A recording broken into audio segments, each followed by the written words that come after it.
아가서 4장 1절에서 5장 1절.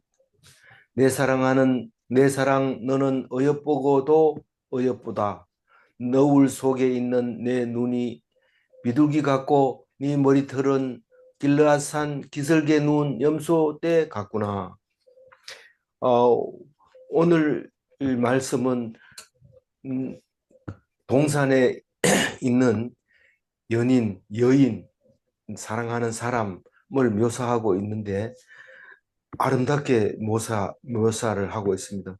그러나 그 용어가 우리가 사용하는 용어가 아닌 것들이 많기 때문에 읽기가 힘들어지고 그 뜻을 잘 알면 참 재미있는 것인데 그것을 원래 가지고 있는 단어의 뜻을 모르니까 그냥 슬쩍 넘어가고 내용을 알려고 하니까 내용이 너무 단순한 것처럼 보여집니다. 그냥 좋아하면 되는 거지. 입술이 예쁘다, 눈이 예쁘다, 뭐 코 얘기는 안 나오는데 뭐 유방이 이쁘다. 자꾸 이렇게 몸을 놓고 이렇게 음미하고 이렇게 보고 있는 그런 모습을 이렇게 이야기를 할 때 어렵습니다. 그러나 그 단어가 가진 뜻을 자세히 묵상을 하게 되면 우리는 음, 경상도 사람 같다 이러면은 다른 사람은 몰라도 경상도 사람은 어떤 사람인지 분별해냅니다. 아, 이 정도의 사람이구나. 아양을 안 떨고 쓸데없는 말 안 하고 너무 직설적이고 그렇구나. 뭐 이런 생각을 하게 됩니다. 마찬가지로 뭐 길르아산 이러면 길르아산에는 뭐가 있을까요? 풀이 많이 자랄까요? 풀이 자라니까 염소떼들이 살겠죠. 그렇지만 제일 생각나는 게 염소떼가 생각이 나는데 그게 부럽고 음, 참 보기 좋은 거죠. 이쪽 머리털이 이, 많아가지고. 그, 이, 이 요단 서편 가나안 땅에서 보면 요단 동편 길라 땅에 사는 그 염소들이 쭉 있는 거 보면 그렇게 멋있는데 그 멋있는 것을 가지고 와서 그 내 사랑하는 사람 성도에게 이렇게 보여줍니다. 성도가 아름답다고요? 네. 아름답습니다. 성도는 어여쁘다고요? 어여쁩니다. 어떻게 해요? 힘도 센 것도 아니고 그런 거죠. 음, 어제 거 한번 잠깐 보고 오늘 묵상하도록 하겠습니다. 어제는 어, 신랑이 침상에서 여인을 찾습니다. 애인을 찾는 거죠. 어, 뭐 사실은 부인을 찾는다 이래 얘기하면 되지만 이 아가서를 이야기로 만들려고 하면 순서적으로 보면 아직 애인입니다. 아직 결혼 안 했는 거. 근데 결혼을 하고 나서도 뭐 부인 이렇게 안 하고 계속 애인처럼 그렇게 이야기를 하고 있는 것을 봅니다. 그게 아름다운 결혼 생활이죠. 애인처럼 사는 것이. 그래서 그거를 잘 못하니까 부부 사이에는 사이가 안 좋으니까 애인을 따로 두는 이런 일이 생기는데 그게 나쁜 겁니다. 나중에 발각이 되면 그건 인생 망치는 거죠. 그러니까 어, 그 하나님이 짝지어준 부분만 제일 좋다고 생각하는 게 좋아요. 부분만 원수를 만났고 애인은 따로 있는 게 좋아요. 우리는 성경을 읽어보면 답이 딱 나오지만 머릿속에서는 그렇지만 가슴에서는 다른 사람 만나면 가슴이 쿵쾅 뛰는데 어떻게 합니까? 그거를 머리에서 내려오게 해서 최고 좋은 삶을 사는 것이 예수 믿는 사람이 삶인데 그게 손해 봅니까? 손해 안 봅니다. 친구를 만나면 친구들 맨날 애인 얘기하고 이런데 예수 믿는 사람은 그런 사람 만나지도 않지만은 만나봐야 뭐 말 같지도 않으니까 대화를 안 합니다. 물건을 좀 팔 친구한테 갔더니 친구가 애인 만나는 얘기를 계속하고 그만 물건을 안 파고 되돌아온 집사님도 있습니다.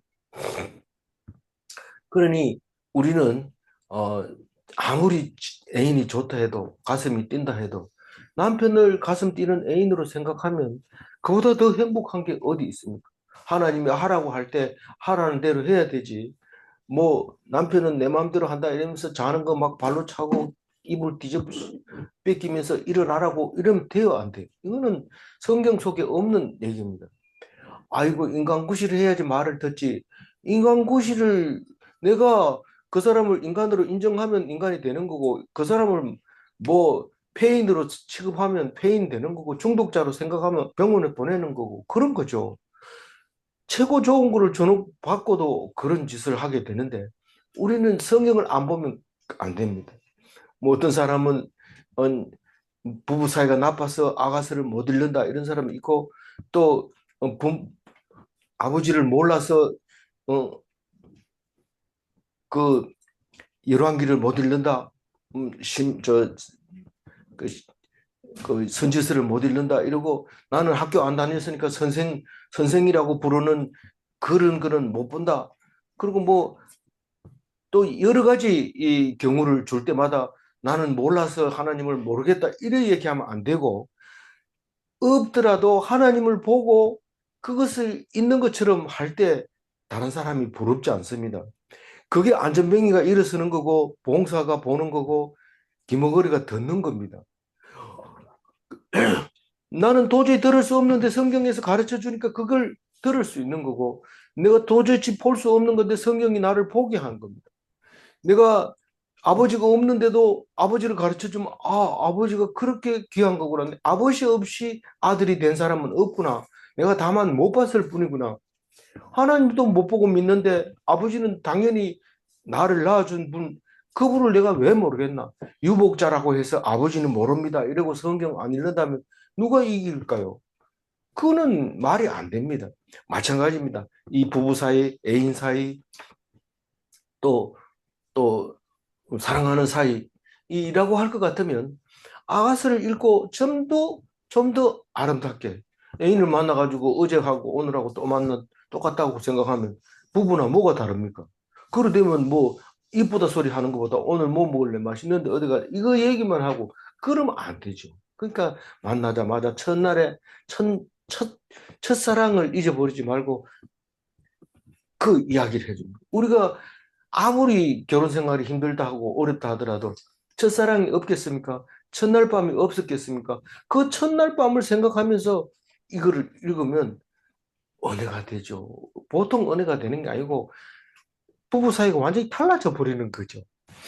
그래서 어제 얘기하다가 너무 깊이 들어갔는데 이 그 찾아 나섭니다. 한밤중에 밤중에 길가에 가면 혹시 길에 앉아 있을까 싶어서 길에 갔는데 없어요. 그럼 길가에는 누가 있을까요? 길가에는 어, 술락군이 있습니다. 그러니까 술락군이라는 건 파수꾼, 파수대 그런 사람들이 있는데 그 사람들한테 물어보니까 모른대요. 그럼 뭐 어디가 물어봐요? 그 사람들이 모르면 알 수가 없어요. 그 사람이 누굽니까? 믿음을 지키고 가르치고 맡아가지고 말씀을 맡아가지고 있는 사람들이 제사장들인데, 그 사람들한테 물어보면 믿을 만한 사람이 없어. 내가 하나님이 사랑하는, 하나님이 좋아하는, 하나님이 믿을 만한, 하나님이 원하는 그런 사람이 없어요. 그러면 어, 그러면 괜히 물어봤습니까? 아닙니다. 물어보는 순간 찾습니다.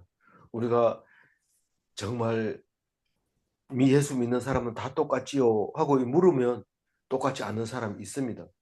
봤는데도 내가 슬쩍 지나가서 그렇지 있습니다. 그 사람이 하나님의 사랑하는 사람입니다. 그 사람을 딱 잡으니까 누가요? 하나님이 딱 잡으니까 어떻게 해요? 하나님이 자기 방으로 들어갑니다. 솔로몬 음, 어머니가 음, 자기를 뵀던 그 방으로 들어갑니다. 데리고 들어가서 자고 일어납니다. 일어날 때 아침에 보통 때처럼 빨리 일어날 수 있어요? 못 일어나잖아요. 그럼 누워 있으면 깨우면 돼요, 안 돼요? 끝까지 놔둬야 돼요. 1년 정도는 그냥 깨우지 말고 놔둬야 돼요. 1년이 넘었는데도 돈을 안 벌어오고 아기가 자꾸 크고 있는데 누워 있으면 그때는 깨워야 되죠. 그때는 뭐 목숨 걸고 내 죽으면 죽었지 그냥 못 산다 하고 그렇게 깨워야 되죠. 그럴 때는 하나님이 들어주시는 거예요. 잘못했다고 야단 안 치고 그러니 애썼다 이러고 도와주죠. 하여튼 저는 사실 뭐 지금 중간쯤 왔습니다만은 이 아가스를 가지고 1년 내내 묵상하라 그러면 그 행복할 것 같아요. 너무. 근데 이거를 뭐 한꺼번에 몰아가지고 막 20장씩 막 이렇게 해놓으니까 이거를 다 묵상을 못하는 거예요. 그렇지만 그래도 우리는 기독교 아닙니까? 그 만약에 저 혼자 아가서만 가지고 하는 사람이다 이러면 그 이단이라고 하죠. 왜 그 사람은 성경 하나만 가지고 하느냐 이렇게 하죠. 근데 행복한 것은 아가서 할 때가 제일 행복합니다. 아가서를 안 읽으면요 자꾸 분이 나죠. 왜 이런 인간을 만나가지고 고생하게 만드나 그런 생각이 들지만 아가서를 만나면 그냥 뭐 해볼래 해가지고 다니는 거죠. 그 솔로몬이 신부를 이제 결혼하려고 오는데 어디서 와요? 광야에서 옵니다. 왜 광야에서 옵니까? 하나님은 첫사랑이 광야에서 출애굽한 것이 첫사랑입니다. 그래서 무슨 성경을 읽어도 첫사랑을 잊어버리지 말자. 그렇게 하면서 출애굽 이야기를 하는데 그게 결혼하는 겁니다. 솔로몬의 가마가 구름 기둥을 타고 오는데 호위병, 호위무사가 60명이 있습니다. 그 호위무사가 사실은 무기를 가진 자 같지만 사실 밤에 필요한 겁니다. 호위무사가. 왜냐하면 아내는 뭐 낮에 아내를 끼고 다니면 사람들이 욕하죠. 근데 밤에는 아내를 마음대로 끼고 껴안고 있어도 아무도 말하지 않습니다. 그 호위무사는 칼을 차고 있는데 밤 때문에 차고 있다는 거예요. 밤 때문에. 호위무사가. 그 신랑이 말을 타고 그 가마를 타고 오는 모습을 보여주고 있는 거. 우리말로 가마죠. 또 우리도 그때 가마 타고 오는 신랑은 가마를 보통 안 타고 말을 타고 오는데 음, 우리는 혼인을 위해서 오는 솔로몬을 가마 타고 왔다 이렇게 얘기를 합니다. 그래서 그 솔로몬이 너무 기뻐가지고 너무 기쁠 때 쓰는 게 뭐냐 이러면 왕관입니다. 왕관은 사람들이 다 부러워하고 영광스럽게 여길 때 그 왕관을 딱 쓰고 있습니다. 와서 봐라. 신부들아 와서 봐서 너 멋있는 신랑 어떤 건지 아나? 백마탄 왕자가 아니가 왕관을 쓴 가마탄 신랑을 한번 봐라. 이렇게 하면서 제 이야기가 끝났는데 물론 제가 다 얘기는 못합니다. 그렇지만 생각나는 대로 얘기를 합니다. 오늘 1절에 보면은 어여쁘고도 어여쁘다. 그냥 이쁘다. 우리가 뭐 이쁘다 이래 한 소리만 들어도 좋은데 아이고 이쁘네 진짜 이쁘네 이거보다 더 이쁠 수 없네 이러면 더 좋죠. 그래서 이쁘고 이쁘다. 누가요? 하나님 보시기에 백성이 그렇게 이쁘단 말이에요. 너울 속에 있는 내 눈이 비둘기 같고 너울이 뭡니까? 너울이 뭡니까? 베일이라 하잖아요. 영어로 베일. 이 그, 요즘도 서양에서 쓰는지 모르지만 영화를 옛날 서양 영화를 보면 이 항상 이 베일을 쓰고 있는 여자들을 많이 봅니다. 근데 베일이 이렇게 가려져 있으면 눈을 잘 못 봅니다. 근데 살짝 보이는 눈이 그렇게 아름다운데 그 아름다운 눈을 어디다 비유할까? 비둘기에 비유한 거죠. 그 이야기들이 아가서에서는 비둘기를 아름다운 새로 여러 번 많이 나옵니다. 10번 가까이 나오는데 눈 아름다움 또 그냥 아름다움도 있고 뭐 소리 내는 거 뭐 이런 얼굴까지도 다 비둘기에 비유합니다. 아름다울 때. 머리털은 길르앗산 기슭에 놓은 염소떼 같구나. 머리카락 그냥 머리를 말하면 이 헤드를 말하는지도 모르니까 이 우리나라 말은 구분이 잘 안 되지만 정확하게 벌을 하려면 머리털.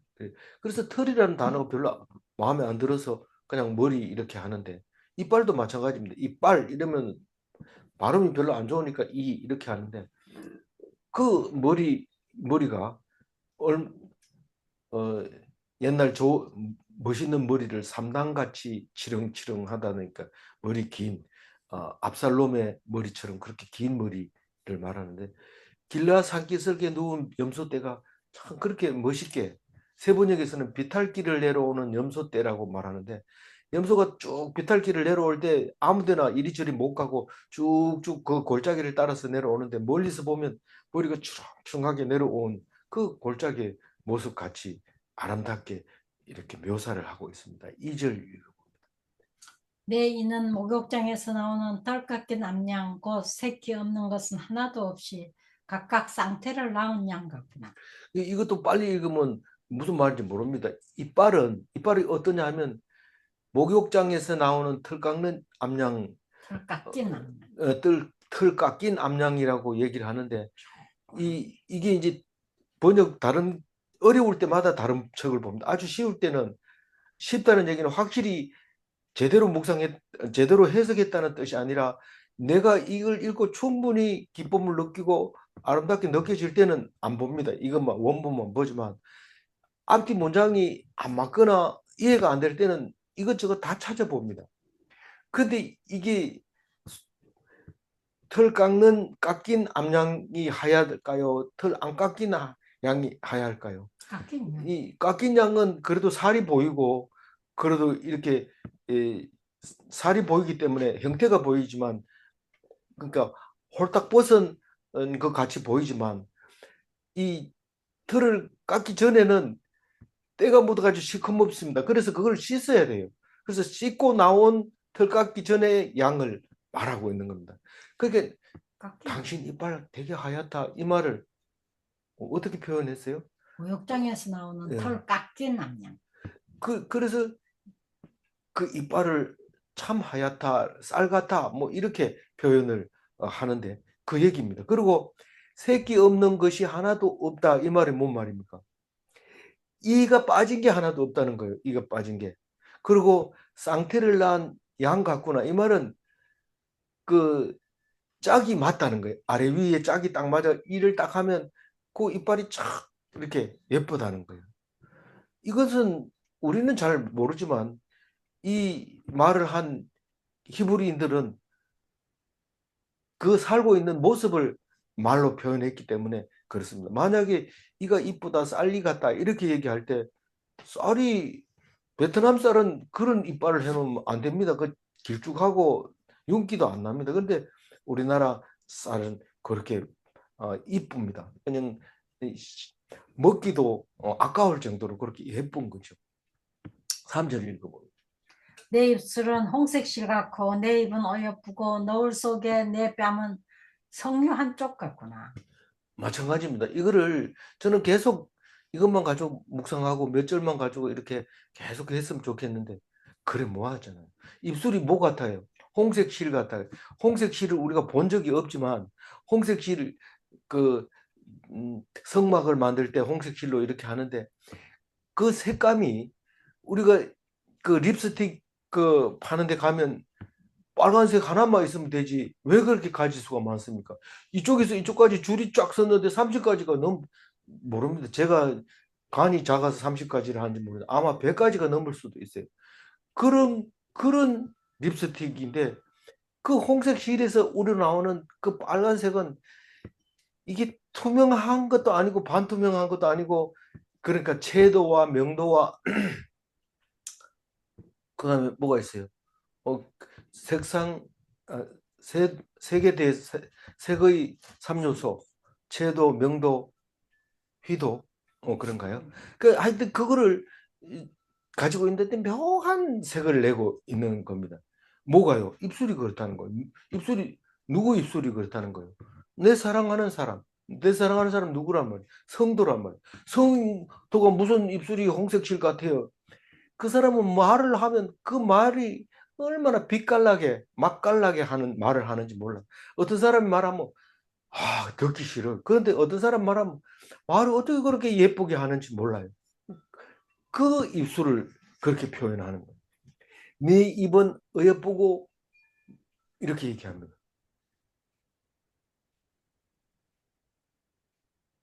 입술은 어여쁘대요. 더 이상 얘기를 못 하겠대요. 표현을 하려니까 표현이 안 돼가지고 그냥 어여쁘다 이걸로 치워버린 거예요. 그리고 뺨은요.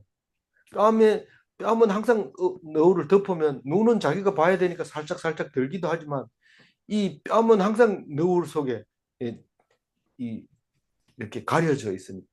그런데 거기 빨간색이 나는 거죠. 그 왠지 좀 빨간색이 석류에서 나오는 빨간색하고 같다고 얘기합니다. 그냥 불거스름하네 이러면은 기분 나쁘죠. 근데 이 석류 그 입에다 탁 넣으면 탁 터질 것 같은 그런 색깔이라고 얘기하니까 아 좋게 얘기하는구나 이렇게 하면 되죠. 우리가 세수 안 하면 날마다 이 크렌징 가지고 씻어도 목욕하는 것보다 못해요. 목욕하고 나오면은 다 얼굴이 이쁘다 그런데 그게 뺨이 그래도 그렇게 씻어야 되는데 목욕을 해야 되는데 누가 그렇다는 거예요. 이 성도는 항상 목욕을 합니다. 제가 사실 세수 안 하고 안 해도 되지만 묵상을 해야 되니까 어쩔 수 없이 세수를 해야 되는데 그게 나를 살리는 거예요. 뭐 안 해도 뭐 누가 보는 사람도 없고 욕하는 사람도 없지만 그거하고 똑같은 거예요. 성도는 이렇게 아름다울 수밖에 없다는 거죠. 누가 70이 돼서 이렇게 머리를 멋있게 해줍니까? 이러면서 그 미장원 그 머리 하는 사람이 이거 저 뭡니까 미용사가 그렇게 맨날 가면 칭찬하는데 거짓말이겠지 이런데 아우 칭찬 하도 많이 하니까 그런 것 같아요. 아 내가 70이 돼도 이렇게 멋있구나 이러면서 사진 셀카도 찍어가지고 막 올리고 이렇게 한대. 4절 읽어볼까? 내 목은 무기를 두려고 건축한 다윗의 망대 곧 방패 천개 용사의 모든 방패가 달린 망대 같고 이건 뭐 이 다윗의 망대를 못 봤으니까 이게 뭐가 그렇게 아름다운지 모릅니다. 그런데 뒤에 그 자세히 읽어보면 앞에 거를 다시 한번 설명하게 되는데 목에는 뭐가 걸려 있어요? 지금 목걸이가 걸려 있어요. 목걸이가 진주가 쫙 1000개가 걸려 있는데 다윗의 망대를 보면은 성을 이렇게 지어 놓고 방패를 거기다 쭉 걸어 놓습니다. 그러면 걸어 놓으면 쭉 이게 목에 이 가슴을 이렇게 보면 목하고 이렇게 그걸 보면 방패를 걸어 놓은 것처럼 보인단 말이에요. 그렇게 너무 멋있다고 얘기를 하고 있습니다. 네 목걸이 멋지다. 목걸이를 멋있다고 안 하고 네 목이 멋있다고 얘기를 합니다. 다윗의 망대에 방패가 쭉 걸려 있는데 방, 다윗의 망대가 멋있다고 얘기합니다. 그 방패가 멋있다고 얘기 안 하고 우리는 사람은 안 보고 목걸이 얼마짜리니 그게 몇 년 산이니 뭐 이러면서 진주에 대해서 이야기하고 그렇지만 하나님은 우리의 외장을 보지 아니하시고 우리의 속 사람을 보고 있는 것을 이야기하고 있는 거죠. 5절 읽어볼까요? 내 두 유방은 백합화 가운데서 꿀을 먹는 쌍태 어린 사슴 같구나. 이 쌍태 어린 사슴이 그 쌍둥이 노루 같다 이런 뜻입니다. 노루 중에서 쌍둥이 노루가 같이 이렇게 크면서 이 백합화 가운데서 풀을 뜯으면요 얼굴이 다 안 보이고 풀에 잠겨가지고 안 보이고 이 등이 이렇게 굽어 있는 게 보입니다. 그래서 이 두 유방은 서양 여자처럼 가슴이 큰 여자나 아니면 이 동양 여자처럼 딱 붙은 사람이냐 그건 모르지만 아름다움을 표현할 때 이렇게 표현한 겁니다. 가슴 미인이죠. 가슴 미인인데 우리는 동양이고 서양이고 잘 안 내놓습니다. 가슴을. 그런데 이 개화가 되면서 잘 안 내놓지 원래 옛날에는 다 내놨어요. 그, 그 옷이 없어서 그렇기도 그게 제일 큰 문제이기도 해요. 그 지금도 동영상 그 몽골 사람들 보면 몽골 사람이 다 그런 게 아니고 어느 부족에 가면 그 여자들은 아예 남자하고 똑같이 상체를 완전히 벗어버리고 다니는데 이 가슴이 그렇게 서양 여자처럼 크지 않으니까 남자하고 똑같아요. 그래 싸우는데 보면 뭐 그게 걸치적거리거나 뭐 이렇게 하지 않습니다. 그 새까맣게 타가지고 남자는 똑같이 이렇게 다니면서 하는 그런 것들이 보이는데 그래도 남자들은 그 유방을 그렇게 좋아하고 그것을 바라보고 그래서 여자들이 어디 가면 남자들 째려보고 이러면 막 성질 냅니다. 보지 말라고 그렇게 하는데 그 얘기를 아름답게 표현을 해 주셨어요. 6절 읽어봅니다. 날이 저물고 그림자가 사라지기 전에 내가 몰약산과 유향의 작은 산으로 가지라.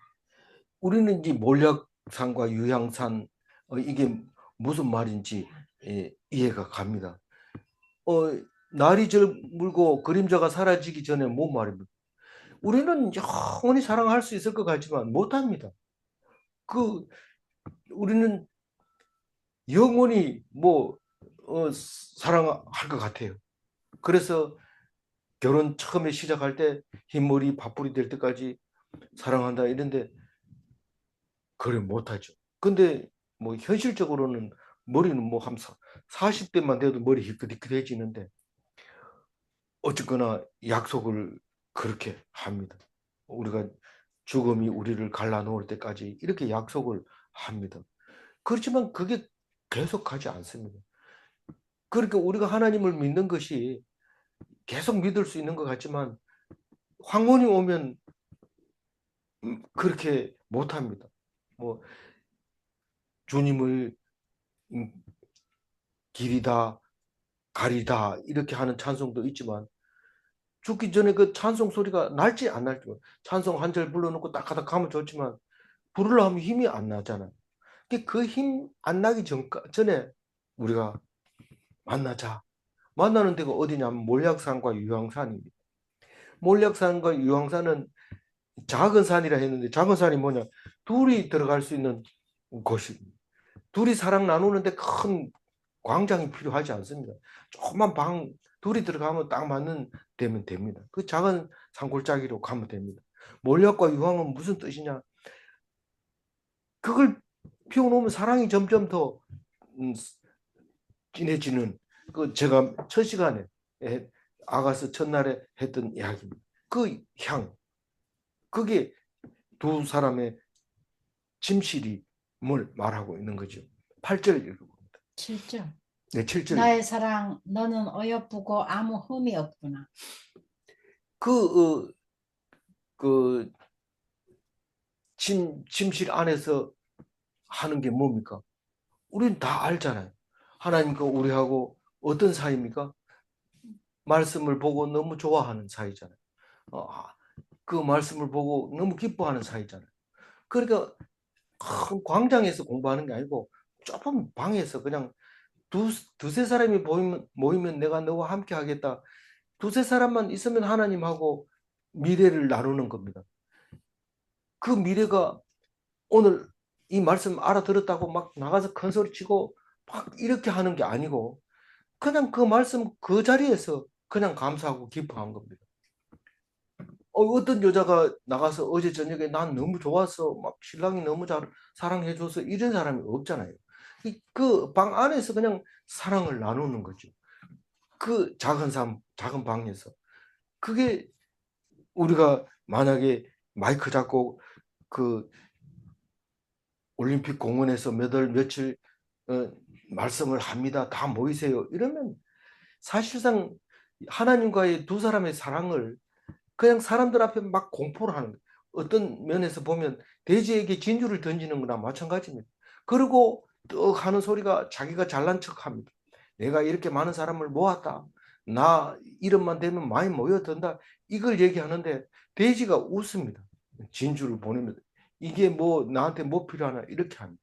근데 진짜 하나님과 사랑은 골방에 앉아서 하나님이 나에게 주시는 메시지가 그렇게 달콤하고 내가 이거 없었으면 어떻게 할 뻔했냐. 당신 아니면 내가 무슨 사랑을 찾았겠나. 이런 고백이 그 골방에서 나와야 되는 거예요. 어때 하나님은 한마디로 어여쁘고 아무 흠이 없구나. 아무 흠이 없다는 게 뭡니까? 내가 하나님 앞에서 고백을 하고 나면 이제는 모든 죄가 다 사해졌어요. 죄가 사해졌는데 흠이 없다고 얘기해요. 그건 우리가 성경을 조금만 읽어봐도 알아요. 죄하고 흠하고 같은 거예요. 흠이 없는 것은 부정한 것이 없는 거예요. 더러운 것이 없는 거예요. 늘 깨끗하고 씻겨 있고 잘못이 없고 잘못이 있다 하면 하나님이 다 용서함을 받은 사람들이에요. 그러니까 안 예쁠 수가 없고 흠이 있을 수가 없죠. 그게 나의 사랑이죠. 그게 나의 성도죠. 7절 다시 한번 읽고 8절 읽어봅니다. 나의 사랑 너는 어여쁘고 아무 흠이 없구나. 흠이 없어요. 8절 읽어봅니다. 내 신부야 너는 레바논에서부터 나와 함께하고 레바논에서부터 나와 함께하자. 가자. 아마나와 스닐과 헤르몬 꼭대기에서 사자굴과 표범산에서 내려오너라. 이게 지금 무슨 얘기를 하냐면 제일 중요한 거는 함께 하자는 거예요. 하나님이 그 성도들과 함께 하자. 우리는 수없이 함께 하자 그러고 예수님이 오셔서 네가 밖에서 두드리기만 하면 내가 문을 열고 네로 들어가서 네와 함께 먹고 나와 더불어 함께 한다고 얘기를 할 때 문을 안 열어줍니다. 그런데 오늘 또 8절에서 신부야, 중암아 이렇게 부르고 있는 거예요. 그러면서 레바논에서부터 나와 함께하고 레바논에서부터 나와 함께하자. 가자. 어디를 가든지 함께 안고 있든지 상관없이 같이 있자. 가든지 서 있든지. 근데 레바논은 어디입니까? 지금 현재 있는 지금도 레바논이라고 합니다. 거기 그 수도가 어디입니까? 거기 레바논인데 예루살렘 바로 저 이스라엘 바로 북쪽에 있는 지중해 해변 지금 도시죠. 싸우는 레바논입니다. 그대로 레바논 나라가 레바논입니다. 거기는 이스라엘에서 보면 솔로몬 왕국에서 보면 제일 북쪽 변두리입니다. 그런데 그 변두리에서부터 하나님이 함께 하십니다. 이 이스라엘 왕궁 안에서부터가 아니라 변두리 멀리서부터 함께 하고 있습니다. 우리가 멀리 떨어져 있으면 하나님이 함께 하시지 않는 것처럼 보이지만 함께 하자고 계속 얘기하고 있습니다. 그럼 내가 눈을 돌리고 마음문을 열기만 하면 하나님이 들어옵니다. 그래서 하나가 됩니다. 아마나와 스릴은 어딘지는 모르지만 헤르몬산 옆에 있는 겁니다. 그 동네일 겁니다. 한 군데만 나오니까요. 그리고 아가스에만 나오니까 잘 모릅니다. 그 헤르몬산 꼭대기 헤르몬산에서 이쪽으로 가면 레바논, 이쪽으로 가면 그 갈릴리 상류가 되는 거고요. 저쪽으로 하면 시리아가 있는 거니까 삼국의 국경이 그 헤르몬산에 있다고 보면 됩니다. 그 갈릴리 바다 북쪽에 가면 단 지파가 살던 곳에서 물이 솟아서 나오는데 그게 헤르몬산 눈 녹은 물이 땅속에 들어갔다가 나오는 겁니다. 그러니까 레바논으로 내려간 거는 백향목과 잣나무를 살찌게 하는 그 물이 되는 것이고요. 그 헤르몬산, 우리나라 말하면 백두산과 같은 꼭대기에는 늘 눈이 붙어 있는 산입니다. 거기에서 사자굴과 포범산으로 내려오너라. 사자굴과 포음산에는 제가 자세히 찾아보진 않았지만 주석을 보면 북방의 적군들이 내려올 때 항상 그 산에서 내려온다고 얘기를 할 때 자세히는 모르지만 어디서 내려오는지 모르지만 북쪽에서 내려온다.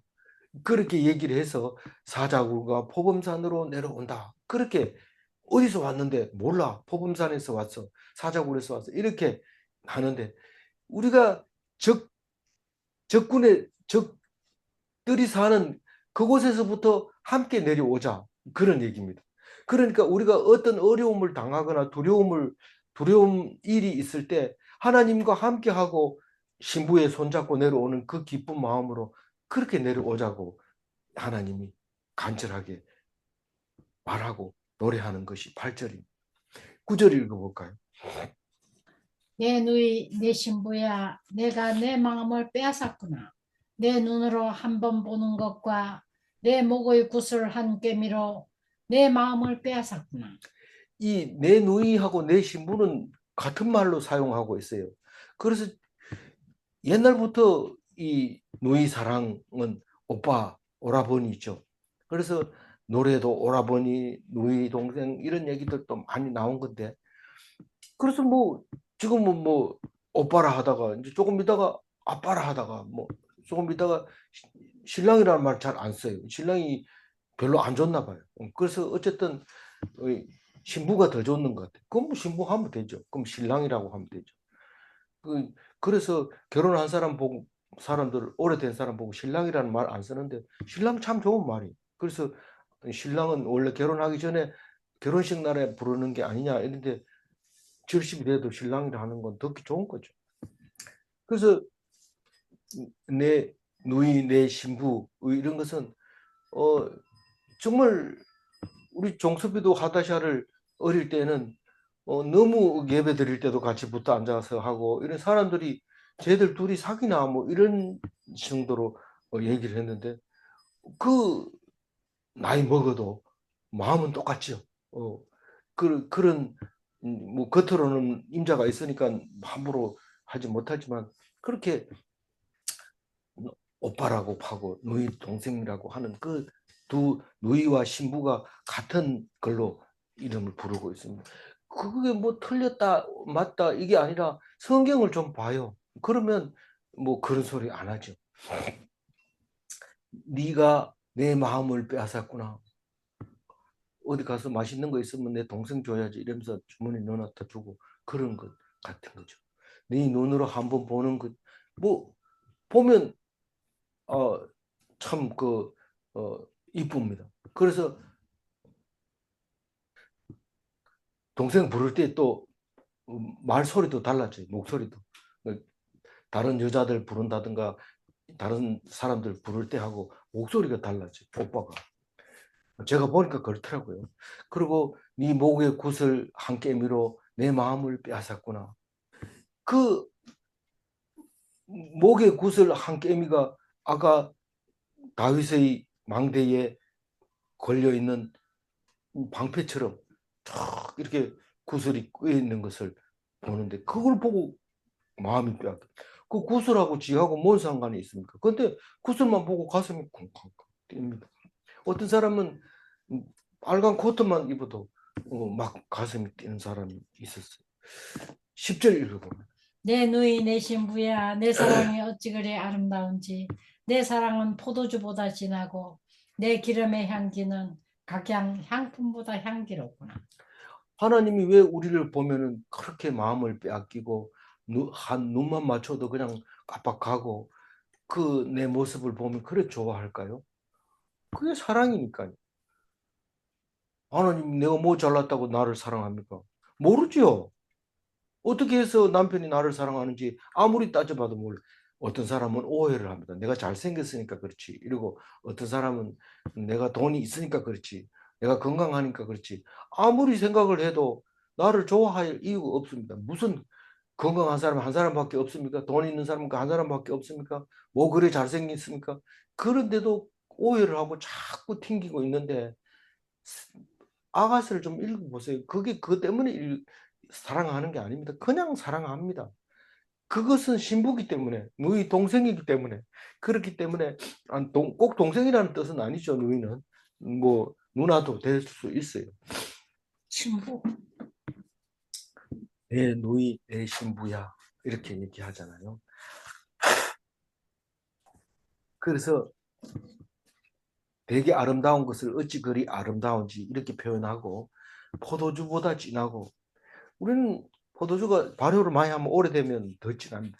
새 포도주는 그래도 그 덜 발효가 돼서 덜 진한데 한번 진한 건 마시면 톡 쏘지요. 그거보다가 더 진하다 사랑이. 딱 보는 순간 막 취하겠다. 꼭 술 먹은 것처럼 애가 가다 이상하게 돼버린 거. 흐리멍덩하던 눈이 막 이렇게 밝아지. 네 기름의 향기는 각양향품보다 향기롭구나. 그 향기가 내가 맡은 향보다 어떤 향보다 좋은 거예요. 그래서 여성들은 화장품 중에서 그 향수를 좋아합니다. 뭐 남자도 좋아하지만 여자가 특히 그러면 그 여자들이 싹 지나가면 향수 냄새가 나지요. 그래서 어떤 사람은 향수에 대해서 잘 아는 사람이 있는데 저 사람은 싸구려 향수를 쓴다. 그 겉은 괜찮아 보여도 돈 없는 사람이다. 이걸 금방 알아봅니다. 그 명품 향수를 딱 맡아보고는 돈 있는 사람이라는 걸 냄새를 맡게 되죠. 11절 읽어보면 내 신부야, 내 입술에서는 꿀 방울이 떨어지고 내 혀 밑에는 꿀과 젖이 있고 내 의복의 향기는 레바논의 향기 같구나. 그러니까 아름답고 향기가 난다는 것은 무슨 말일까요?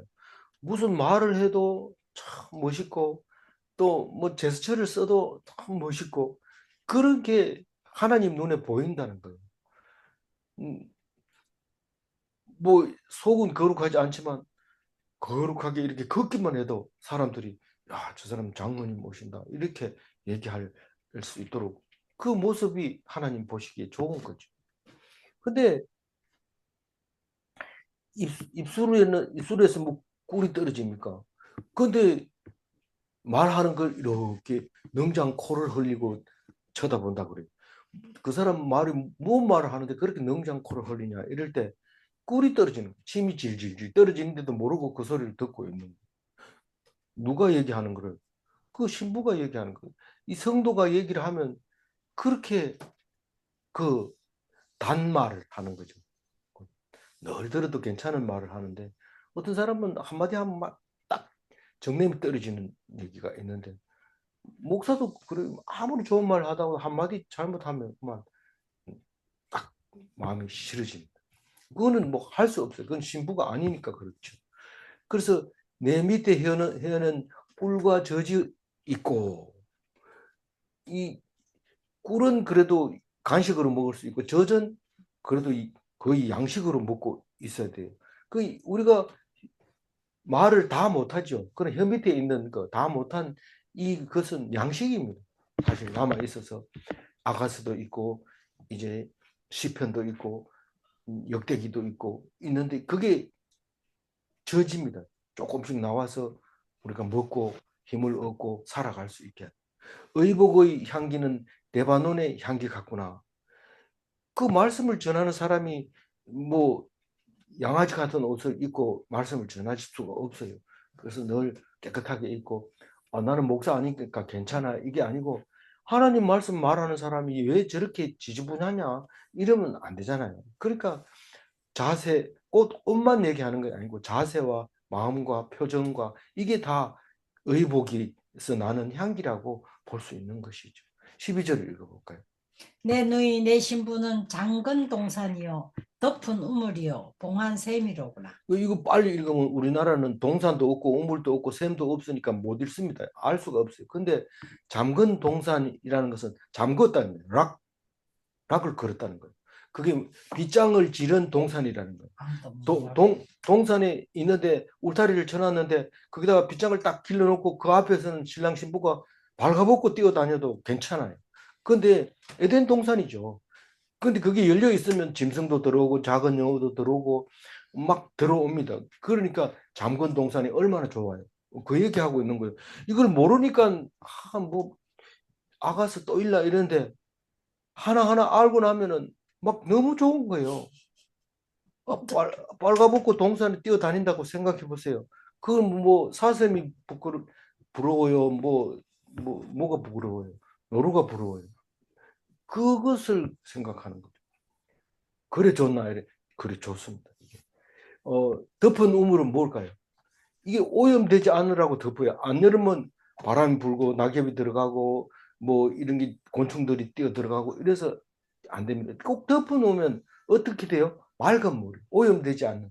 그러니까 우리가 하나님 말씀 듣고 그걸 만약에 안 덮어 놓고 막 다니면서 이러면 그게 오염이 돼 가지고 술집에서도 막 찬송 부르는데 그거 오염되면 안 돼.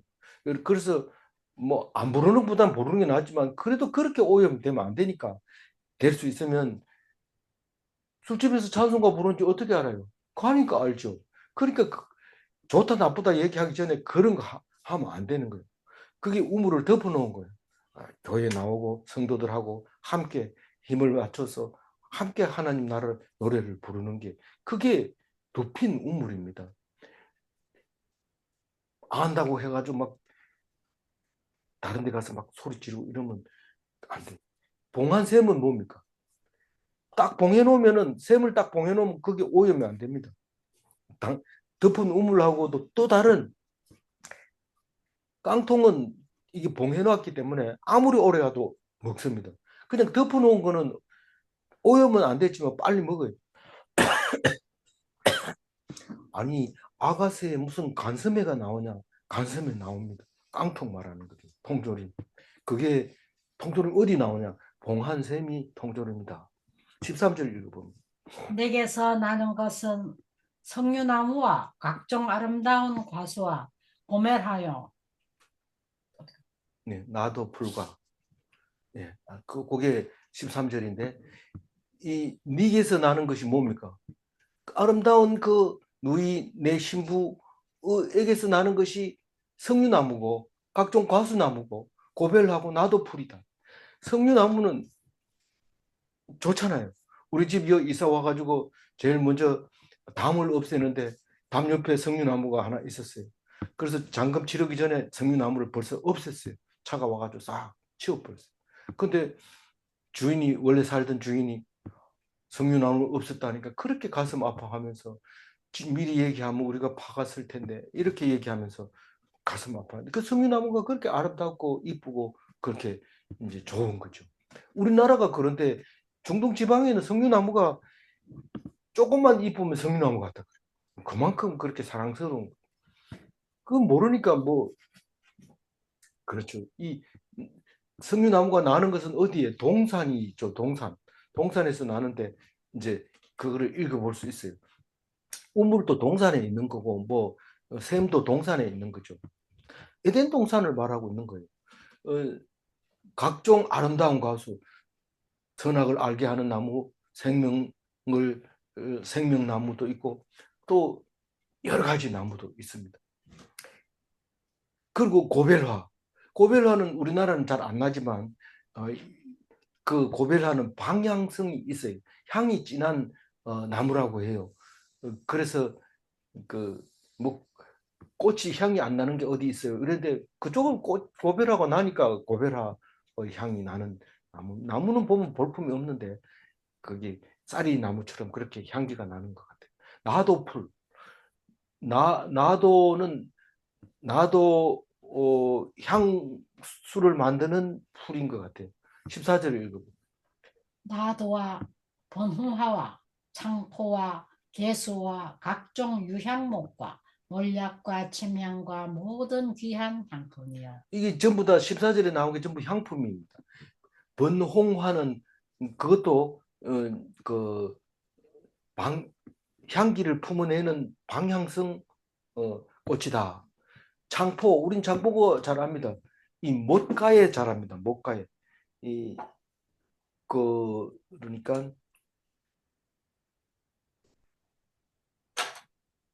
연못가에 자란다고요. 뭐가요? 창포가. 그래서 옛날에 어른들이 창포로 5월 단오는 날에 머리 감고 이럽니다. 5월달 되면 다 자란다는 뜻이죠. 어, 향수가 아주 강해서 창포로 머리 감으면 창포 향기가 확 집안을 풍기게 되는 그런 건데 우리는 잘 몰라요. 그래서 유향목은 성경에 많이 나온 거고 몰약, 침향, 우리 침향환 이게 엄청 비쌌잖아요. 이게 뭐죠? 우리 먹는 거. 뭐 그런 거를 만드는 그 침향입니다. 그리고 귀한 향품. 침향도 먹으면 확 속이 막 이렇게 퍼지는 건데 귀한 향품들입니다. 그게 어디서 나온다고요? 에덴 동산에서. 그 사랑하는 애인과 사는 둘밖에 없는 그 동산을 말하고 있어요. 15절 읽어봅니다. 너는 동산의 샘이요 생수의 우물이요 레바논에서부터 흐르는 시내로구나. 그 동산의 샘이 뭡니까? 동산에 샘이 없으면 아무것도 안 돼요. 샘 근원에 땅에서 팡팡팡팡 솟아오르는 그 샘이 그게 생수가 되고 그게 우물이 되고 또 레바논에서부터 흐르는 시내구나. 지금 아까 방금 전에 얘기했지만 레바논은 항상 머리에 눈이 있어서 백두산처럼 하얗게 돼 있는데 거기에서 물이 줄줄줄 흘러서 레바논도 가고 이쪽으로 이스라엘로 오고 이러는데 늘 맑은 물이 흐르죠. 16절 읽어봅니다. 폭풍아 일어나라, 남풍아 오라. 나의 동산에 불어서 향기를 날리라. 나의 사랑하는 자가 그 동산에 들어가서 그 아름다운 열매 먹기를 원하노라. 지금 15절까지는 그 아름다운 신랑, 신부에 대해서, 누이에 대해서 이야기하고 있지만 실제로는 16절에서는 이제 완전히 다른 얘기를 하고 있습니다. 얼마나 다른 얘기를 하냐면 북풍이 일어나라 남풍아 오라 이럽니다. 북풍이 일어나면요 춥습니다. 저기 지중해 쪽에서 오면서 구름을 가지고 와서 막 쏟아붓고 이러면 비도 오고 춥습니다. 남풍이 불어오면 열대지방에서 뜨거운 바람이 불어오기 때문에 풀들이 다 죽습니다. 북풍도 싫고 남풍도 싫고 바람이 불면 싫은데 오라고 얘기를 합니다. 누가요? 신랑이. 우리가 힘들고 어려운 일은 누가 보내주는 거예요? 하나님이 보내주는 거예요. 힘들고 어려울 때 어떻게 될까요? 나의 동산에 불어서 바람이 불어서 향기가 날리리다. 이 향기는 나는데 바람이 없으면 못 납니다. 그래서 힘들고 어려운 사람이 그리스도인으로서의 향기를 날릴 수 있는 기회입니다. 힘들고 어려운 북풍이 불고 남풍이 불고 이럴 때 향기를 날릴 수 있는 기회입니다. 누가 무슨 일이 났다 이러면 막 호들갑을 떨면 향기를 내는 사람은 떡 앉아가지고 뭐 그게 뭐 호들갑을 떨 일은 아니다. 이렇게 점잖게 얘기하는 것이 바로 향기를 날리는 그리스도인의 모습입니다. 나의 사랑하는 자가 그 동산에 들어가서 그 아름다운 열매 먹기를 원하노라. 이건 바람 부는 거하고 관계없이 나는 그 바람 부는 그 동산에서 향기 날리는 그 동산에서 먹기를 원한다. 하나님은 뭘 원한다고 해요? 그 아름다운 열매를 먹고 싶은 건데 그 아름다운 열매가 뭐라고요? 너희들이 소를 잡아서 바치는 그거, 황소를 잡아서 바치는 그거를 원하는 게 아니고 뭘 원한다고요? 상처 입은 마음, 그걸 원한다. 상처가 언제 나요? 바람이 불면 가시가 꽃을 찌르면 그 가시 때문에 그 꽃이 상처를 입고 향기를 내는 거죠. 아니, 아가스를 뭐 그렇게 읽어요. 진짜 아가스는 이거 뭐 하루 종일 묵상하라고 해도 끝이 없을 만큼 대단한 말씀이 들어있는 겁니다. 그걸 원한다는 거예요, 하나님이. 그 향기. 너희가 고통 속에서 견디는 그 향기를 내가 맡고 싶다. 그 열매를 먹고 싶다. 마지막 5장 1절 읽어봅니다. 내 누이 내 신부야 내가 내 동산에 들어와서 나의 몰약과 향재료를 거두고 나의 꿀송이와 꿀을 먹고 내 포도주와 내 우유를 마셨으니 나의 친구들아 먹으라 나의 사랑하는 사람들아 많이 마시라. 이 5장 1절을 읽으면은요, 멋있는 장면이 떠오르는데, 무슨 장면이에요? 괜찮아. 잔치 장면. 잔치를 하면 사람들이 많이 오잖아요. 많이 와서 뭐 하러 와요? 사실은 먹으러 오는 거예요. 먹고 마시려고 오는 거지. 마을이 하객이지. 뭐, 그래서 이제 부주 내고 이제 먹으러 가는 거죠. 부주는 밥 먹으니까 내는 거니까. 그러니까 한 사람 오면 5만 원, 두 사람 오면 10만 원. 뭐 이거는 제 얘기 아니고 하여튼 그런 소리를 들었어요. 그래서 들어와서 부주하고 결혼식은 하객은 결혼식 날 그거 가가지고 박수 쳐주고 노래하고 이래야 되는데 부주하고 밥 먹으러 가는 거예요. 사실 밥 먹으러 가는 거죠. 그 맛있는 음식 먹으러 가는 거죠. 그 얘기가 지금 있는데 언제 먹어야 된다고요? 막 결혼식 하고 있는 동안에 가서 먹으라 이래요? 아니에요. 신랑 신부가 이제 다 끝나야 되는데 그 신랑 신부가 결혼식이 끝나는 마지막이 뭐예요? 마지막에 그 신랑이 먹는 거예요. 포도주하고 우유를 이렇게 마시면 이제 결혼식이 끝난 거예요.